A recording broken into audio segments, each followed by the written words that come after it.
Welcome to Therapy, Tech, and Takeout, where humor meets healing with bite-sized chunks of wisdom and techie tips. I'm Tony Teixeira. I'm a recovering overthinker, therapist, entrepreneur, and a bit of an ethics nerd. Hi, Tony, and I'm Jackie Toll. I'm an entrepreneur, unapologetic spreadsheet addict, and a low-rent stand-up comedian. So good to see you, Tony. What's your vibe been on this week? How was your vacation? Good to see you too. My vacation was wonderful. We had an awesome time. We went to Disney World, rode the rides, ate too Yay! much. My husband's family came in from Brazil, so some of them were there. And one of them had a very little baby. He's 2 years old, my nephew.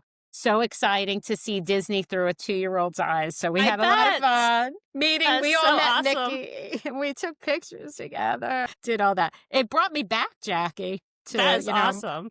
How my fun that stuff kids. can be. Yeah. Yeah. Very Yeah. fun. I'm How so about glad you you? got to do that.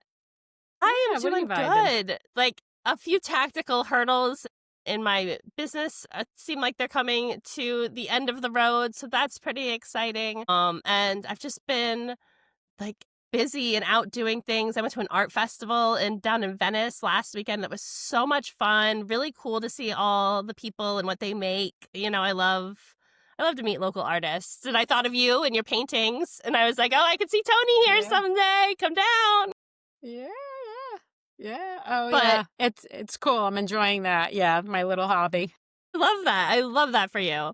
No, and I just my twins had a big 21st birthday this week, so that was fun. And I think that having had the opportunity to go have lunch with my son, it kind of tied in, and it was a little like area for me to kind of like get a little bit more intel kind of on the topic we're covering this week. So that was fun for me too. That's great. I love the Yeah. connection. So Yeah. So you brought this topic up to him? few questions for him. And I kind of more so used some of the tips that we're going to talk about that this article that we're going to get into is all about. But like before we jump into that, I don't know about you, but like I was in this like kind of negative headspace around like male culture, like it's I Yeah. a lot of the input I was seeing was things like folks like Andrew Tate, and then like seeing a lot of things about male isolation and like how Yeah. men and boys are struggling with that. And so I've had a lot of like empathy for that topic, and like also sort of concern, I guess. Mhm. Mhm. But I came across this article from on parents.com, and it was called Social Media is Quietly Teaching Teen Boys How to Be Men, and It's Not What Parents Think. And I Mhm. was expecting this to like kind of further um make me feel more like I had been feeling. But this article actually gave me a lot of hope. So I'm excited to kind of dig in and talk to you about what your thoughts are. I'm curious from you, Tony. Part of this article talked about how tech, problems that are occurring because of the technology and social media and things like that and the algorithms. But it also talked about how tech can be part of that solution. So I wonder, how do you kind of see that space? And did this Yeah. article change your perception? So the article, it really focuses on how social media and technology shape masculinity, Yeah. which is not really a new notion. I mean, it's specific to maybe social media and where we are right now. But like Jackson Katz came to mind. He wrote The Macho Paradox many, many years ago. I used to work for the military as a sexual assault response coordinator. So I did a lot of training on really, men's responsibility Yeah. in the area of sexual assault, right? They end up unfortunately being most of the perpetrators, although there are women who are perpetrators as well. But there's been conversations about how men are socialized, what masculinity means, and that they don't feel like they play a role in like it's a women's problem when it comes to sexual assault, right? Like they other women. And I felt like the similarity in reading this about like how if we have this gender divide and there's really these very strict gender roles, right? This is what men look like. This is what women look like. There's no flexibility or honesty about what's going on inside because it gets really scary Yeah. to not be in that Right. box, Fit in the right? box. Yeah. Jackson Katz has this thing where he calls it the man box. Like everything that's in the box is masculine, and anything outside the box is feminine, and that's scary. The other thing that I want to add into this that's really important, I don't know, because it does come into play in terms of the social media, is that men police each other so that they make it uncomfortable for each other to be out of the man box. And I feel like that's what social media does. Yeah. They are essentially playing that role of policing what masculinity looks like. And then because of algorithms, we have that very specific shaping what Right. masculinity looks like. And then because people don't know about the algorithms, they think that that is the way that it is, right? Right. What my feed looks like, that's what everybody gets.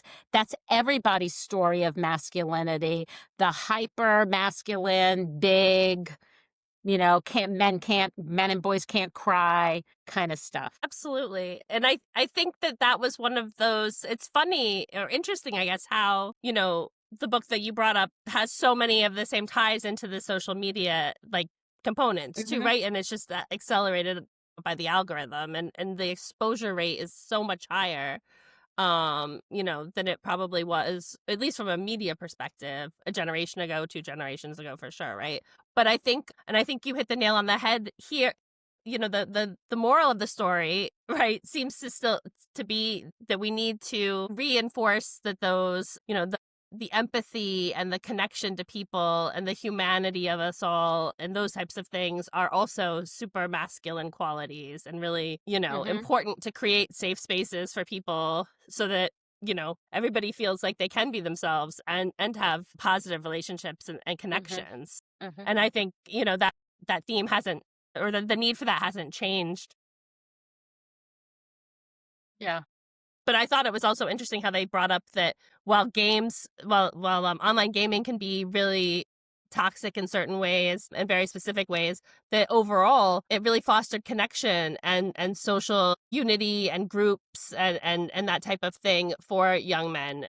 I thought that was really interesting, Mhm. and it makes sense from Yeah. what I've seen. Yeah, I mean that is an interesting topic. I mean, in the same way that social media could spread information that could be helpful, right? And then the overuse or the not really being good consumers of social media, you might, be Yeah, getting information that's not so helpful. And the same thing with the gaming communities. Having a community could be really positive, but what does that look like? yeah, You know, for what sure. is what does that look like? If it's an antidote to loneliness and to isolation, that could be really helpful. If there's toxicity, there's that masculine toxicity within that community. That could be really harmful. I see it in a few ways, like to the individual, to the man or the boy, Hmm. but also in women, in how they treat women and how they enter into relationships with women, not just as partners, but like how they treat women in the world. So I think that the hyper masculinity affects, like not just the boys themselves, but like really affects us as a society. In any time we other anyone, right, and we're Yeah, creating that, then we're creating a hierarchy where, like, you're less right, than, and then people get treated poorly, and that's where the issue of like sexual assault comes up, right. right? Yeah, Yeah. Yeah. And I don't think I think that what one of the things the article really mentioned that I think is super important in all of this is really just talking about this, talking about gender roles as being social construction, right, that they are socially constructed. You're biologically male or female, that goes without saying, but gender roles are socially constructed, and we get that through our eyes and our senses and in who we're around and our experience of living in the world. And I wonder if parents are really like do that because maybe a lot of adults don't even know that. So how do right. they explain that to kids? I know. I think that's an interesting place to be. I don't think I had those conversations with my kids, but in conversation with my kids now, I feel like they get it. They're in their early adulthood. Well, I do think, our generation and the one before that has probably less adoption of that concept, right? I do think you see it. And I know previously we talked to Nick, my ex-father-in-law, right? And Yeah. I think he has a really interesting story, and it's so beautiful to hear it from the perspective of his son. But like, he grew up where dad was, man and this, and didn't say I love you and didn't hug, and that's how he was in the beginning of being a father and things like that. And it's at a certain point he realized how toxic that had been for him, and realized he didn't want to be like that. And he just made the conscious choice to become like an empathetic person, like to not to become it, but to like Yeah. share it, to like Yeah. embody those parts of him. And it really opened up, a much more beautiful and deep relationship with his kids. And I think that that's just so awesome, right? And those stories, That I think, is are awesome. so important to share and celebrate, because it's okay that, like, you were raised in a certain way, and like you've had these things, and like you can recognize them and be even grateful for how they served you in some ways, right? Like, but Mhm. see a better way of being and let it go and move forward. Yeah. Yeah, And I it think might that, have been necessary as I'm just kind of saying what you said in this way, like, it might have been necessary as a little person to be, like, kinda well, keep yeah, those feelings in and to play that role, and then it's not necessary anymore, yeah, right? So I love how Nick, like, made that choice and made that change. That's beautiful. yeah, and chose to, like, be intentional even about sharing it with his kids, right? Because you might like notice that dad does this and might not say anything, but to really take it full circle and be like, I've recognized this and I've made this Mhm. conscious change and stuff to show them, that it's okay and stuff. I think that that's so cool. But and I think that that's part of what, like, the tips in this article that were really practical and for parents to kind of like start having those like interventions and like light bulb or conversations, because it does have to be something you come to on Mhm. your own. Like, and the article emphasized that it really has to be a conversation with your kids about these topics, because you can't enforce like Yeah. the way they're going to feel on them, and it can Yeah. drive them deeper into some of these subcultures and things like that. So open and non-judgmental communication. Yeah. And I think that for me, I really get just fixated on, like, the tips are really great, but if adults don't see this, a lot of adults don't know the difference between biological sex and gender. Think they're the same thing. Yeah, So they're not going to even see that there is a reason to have this conversation.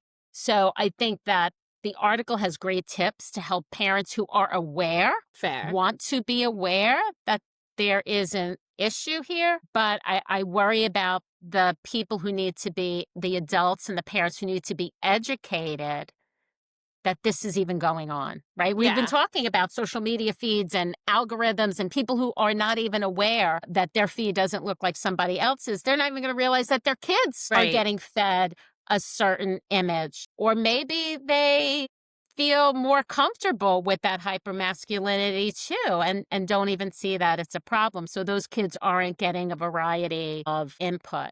And then there are certain things that we don't think affect boys that really do, like this body image. We think that Yeah, body image is something that girls are affected by, but very many boys, I don't know what the statistics are, the numbers, but I know it's higher than we think it is. They have body image issues. They think that they should be more muscular or bigger. They because they're seeing those images all day.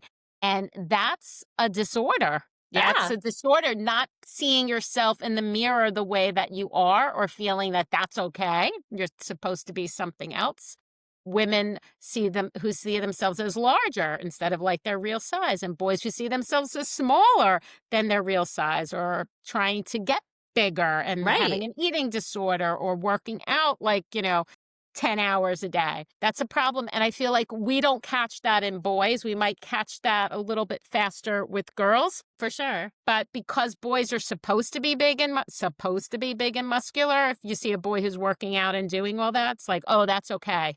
Yeah. Not really noticing the signs that there's some self-esteem issues Yeah. going on, something else is going on. Yeah, no, for Yeah. sure. I think that the thing that, as you say, that jumps out to me is really, doing our best to internally evaluate are the things we're doing in balance, right? Like all of these, or a lot of these things can be good, right? In that sphere, working out is great, right? Some of us should do more Yeah. of it. But like if it's out of balance and if it's not aligned with or like you said, if there's a misalignment in what you see and how you perceive it. And a lot of, this stuff kind of comes back to sort of those bigger concepts of like we're all seeing the world through our own perception, right? Like like Right. even if we take social media out of it and stuff, but that just like puts it in front of your face constantly and like Hmm. is reiterating or is like pushing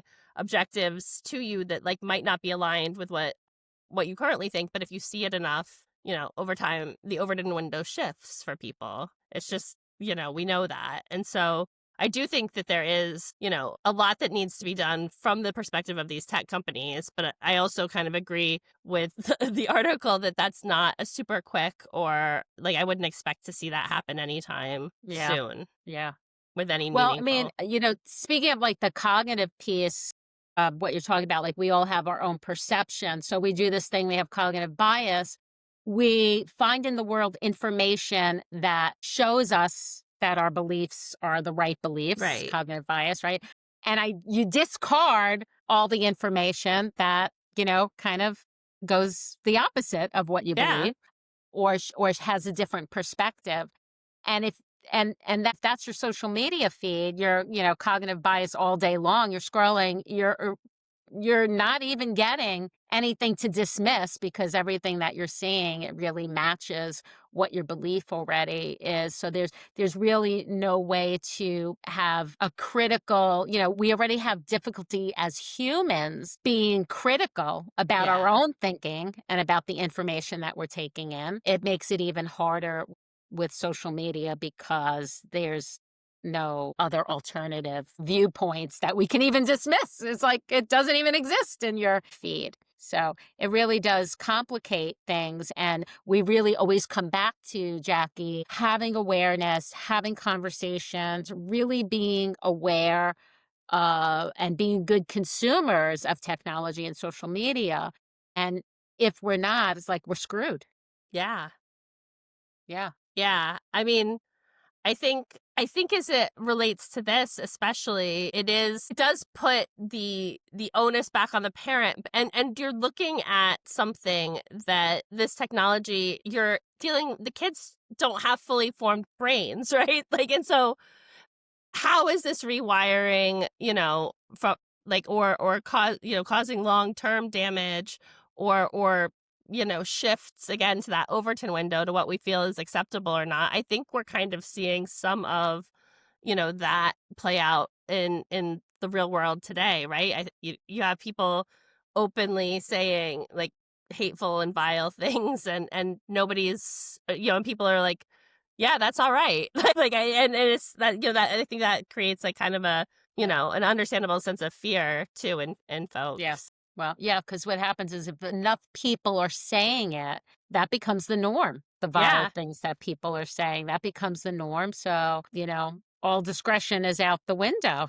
There's Yeah. enough, if enough of your feed is people cursing and saying vile things and there's a lot of hatred, then yeah, that's okay.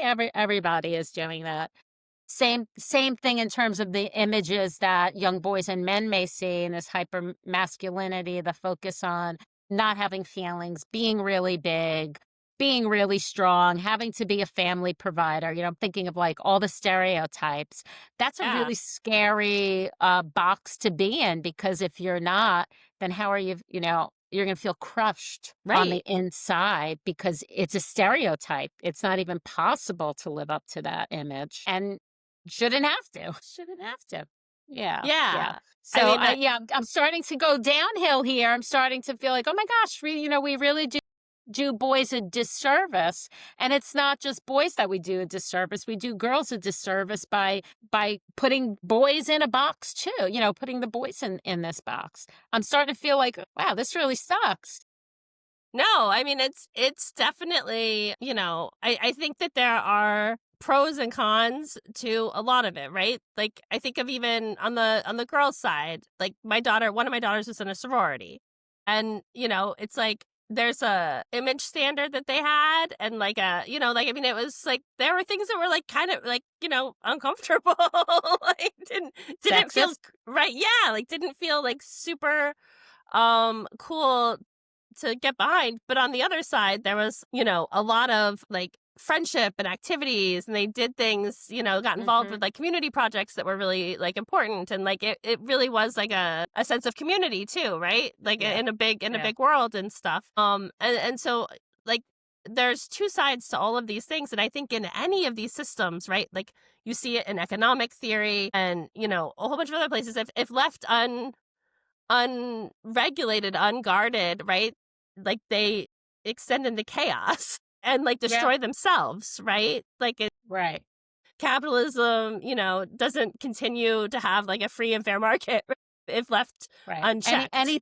Anything run amok, right? Like Yeah, anything that goes done to unchecked, excess. it's Yeah. probably And a good I think thing. we need to get more serious, as we look to what's important to expect from leadership, of these Mhm. companies, of our Mhm. country, of our Mhm. school boards, all of that stuff is to be addressing some of this and to say, hey, like there need to be guardrails and safety measures put in place. And I know that that's not like a quick thing, but again, I think starting to have those conversations is going to shift the Overton window, hopefully, into bringing these things to the consciousness of people who might not be exposed to them, but they have to be Mhm. part of the conversation. And it's Yeah. important, I think, to keep fighting for it. Yeah. Yeah. I mean, it comes down to fear, and there's a lot of fear right now in our society regarding the fluidity of gender. Yeah, And because people don't want to have those conversations, they are othering transgender people. And that in and of itself, I feel like strengthens that boxes that boys and girls are supposed to be in. for sure. So I think that that causes a lot of difficulty in trying to have these conversations about what is, what is a way that a child can show up and just be themselves, Yeah, right? Without having to subscribe to what is a gendered female or, kind of male perception, because the othering that society is doing, like, you don't want to be that, right? right. So who are you going to be? You're going to be the complete opposite so that you can be accepted, right? Yeah. If we're not accepting everyone, Yeah. then, like, kind of we're creating a box that if you're not in this box, it's not acceptable. You're not acceptable. Right. We're doing that to kids. And I'm really curious about what your son said when you said, we talked about this topic a little bit. Any Yeah. insights there? I mean, I think from his perspective, I think he really resonated, or, the thing I get from him is that, like, he does get community in his online gaming spaces. But, not necessarily from this conversation, but conversations in the past. Also, I think recognizes that they're fairly toxic. But I think both of my younger kids, actually, I think all of my kids are not really social media. I mean, they do look at it, like, I think, but they're not, like, in the rat race of it, I guess, so to speak, Yeah. they're not, like, Yeah. sharing a bunch or trying to, or, it's not part of what they're currently, like, super focused on, but I don't think that Yeah. that means that this stuff isn't still insidious, because everybody's looking at it, I look at it, I'm sure you look at social Yeah. media, right? Like, I mean, Yeah. it's there, we're all interacting with it. Yeah. So, Well, yeah, but I think I'm encouraged mostly by his interest and connection and staying, connected to his like friends and like doing activities and the engagement that I see and all of that stuff. It makes me feel like, all right, like this is awesome. He's like, like these are all yeah. really good positive signs, and that like that's what his friends are into, and that gives me a lot of hope to see. That is so important. Like, I think that's the key. It's what are you doing in the real world? It's not that, Yeah, okay, you're engaging in social media and that's a problem. It's no one thing is ever a problem, but any one thing that you're only doing that one thing is going to be a problem, right. right? So engaging in the world, like that's Yeah. really, who are your in real life friends? What are your in real life activities? Yeah, Because then you're exposed to more experiences and more people. for sure. And you'll know that what you're seeing isn't what the world looks like. Absolutely. Absolutely. And it's giving Get you a out there. chance to, yeah, to say, hey, this is for me or this isn't for me. Or just because these are the things that I grew up doing, maybe I enjoy doing totally different things. Or I really enjoy that same stuff. So it's cool. It's cool to see them kids go from that like kid phase to that like adult phase and really kind of like make that transition successfully. Yeah. But yeah, so that gives me hope. That gives me hope that all is not lost and that men are still connecting to each other. And I think recognizing that that's an important thing, you know? Yeah, and that there are role models like Nick out there, and there are other dads who are out there who are showing emotion. Even I think in media right now, you're seeing that more in the movies. One of the things I loved was I'm a big Bridgerton fan. And I don't know if you notice, it slipped by a lot of people, but I've mentioned this a few times. There's consent modeled in That's Bridgerton interesting. every time, and they're engaging, and there's, some I've heard kind of it's pretty, touching, or yeah, yeah, there's, is this okay? Or some kind of sign that they're connecting with each other, and they are role modeling consent. And I'm seeing that in more and more movies, which really speaks to hypermasculinity and stereotypes about sex and sexuality and stereotypes about men who are, kind of like, instead of that Rhett Butler, that was a rape scene in yeah, Gone with the Wind. So being exposed to just more people, more experiences, other even, media representations besides social media could have young people expand their view of what yeah, that looks like and also be critical of it, right? yeah, Because if you have other experiences, then you could say, wow, I'm seeing this here, but that's happening there. I wonder what that's about. yeah. So that's really important.